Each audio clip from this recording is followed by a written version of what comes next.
बहुत सारे लोग ये मानते हैं, हो सकता है कि बीजेपी और कांग्रेस ने स्मार्टली प्रोपेगेंडा चलाया हो, बट ये भी हो सकता है कि सच हो दैट आम आदमी party has strayed away from the very idols it stood for, which was an anti corruption movement. That's how it was formed, कि हम कंप्लीट ट्रांसपेरेंसी लेके आएंगे, हम लोकपाल एंड ओरिजिनल फॉर्म पास करेंगे.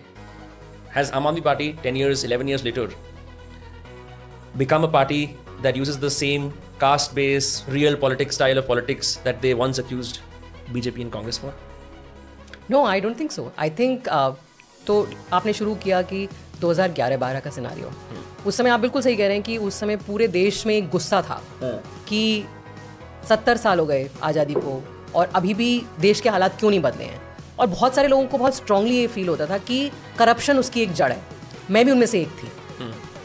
और हमने सब ने ये डिसाइड किया कि अगर हम लोगों को देश से करप्शन हटाना है, ट्रेडिशनल पॉलिटिकल पार्टीज़ को हमें रिप्लेस करना है, तो पब्लिक के सामने एक ऑल्टरनेटिव होना चाहिए. I'll just take you back. So it did not start with a political party, right? It started with India Against Corruption movement and us asking for a lokpal, कि जन लोकपाल बिल आपको लाना चाहिए. All these political parties, Congress, BJP, they all laughed at us and said कि ये तो bunch of activists है, ragtag activists, इनको क्या पता कि पॉलिटिक्स क्या होती है, देश कैसे चलाया जाता है, सरकारें कैसे चलाई जाती हैं. एंड दे सेड कि अगर तुम में दम है तो बनाओ पार्टी और लड़ो चुनाव और जीत के आओ और अपना लोकपाल बिल बनाओ. And that's what we did. We formed a political party in 2012. We contested our first election. We did reasonably well. We did not get the full majority, so we had to take support from Congress.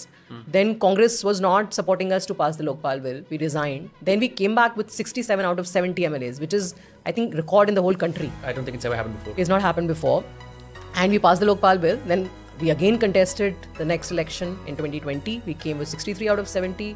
And now we are at the cusp of contesting the next election and making Arvind Kejriwal the Chief Minister the 4th time. I don't agree with you that we've strayed away from what our ideals were.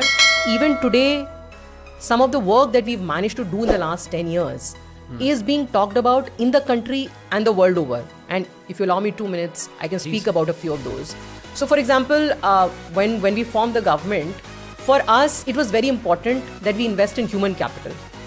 Because we always felt that there is no dearth of good people in our country, but the people are not being provided the opportunity to study in good schools, and that is the reason why they're not able to realize their true potential. We became the first government in the country जिसने अपने budget का 25% schools में लगाया. हमने कहा कि अगर आप देश में दो तरह के बच्चे देश में बड़े हो रहे हैं, एक वो बच्चा मुश्किल से 5% या 10% ऑफ द पॉपुलेशन जो बढ़िया प्राइवेट स्कूल्स में जाता है. दूसरी तरफ आप देखिए 90% बच्चे जो हैं सरकारी स्कूल में जाते हैं. सरकारी स्कूलों की हालत क्या थी?